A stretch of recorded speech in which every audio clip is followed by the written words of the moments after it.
Alors tout d'abord, il faut qu'il fasse le tour de son univers concurrentiel pour finalement trouver un positionnement éditorial effectivement très différenciant.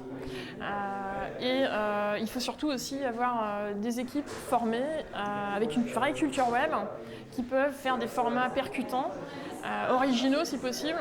Je pense à bien sûr de la vidéo, des serious games, pourquoi pas.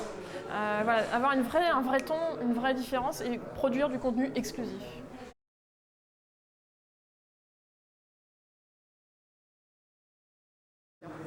Alors il n'y a pas de modèle économique miracle, tout dépend de votre cible, de votre lectorat. Donc la première piste c'est le levier communautaire, comment je vais fédérer mes lecteurs et les fidéliser. L'autre piste est évidemment d'être très agile sur le plan technologique, mais aussi marketing, pour se repositionner si nécessaire en fonction de la concurrence, puisqu'on est sur un univers très mouvant. L'autre piste, c'est évidemment, pourquoi pas, d'avoir une tête de proue people.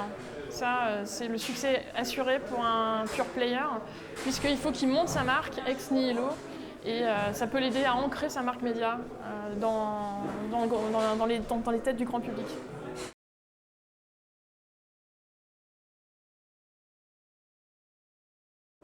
Pour moi, non. Le marché est tout à fait mature. On a un foisonnement de création, mais on a déjà un retour d'expérience d'au moins plusieurs années et on voit bien ce qui ne marche pas. Mais on est effectivement là encore sur quelque chose d'assez expérimental, mais qui est très mature à mon sens.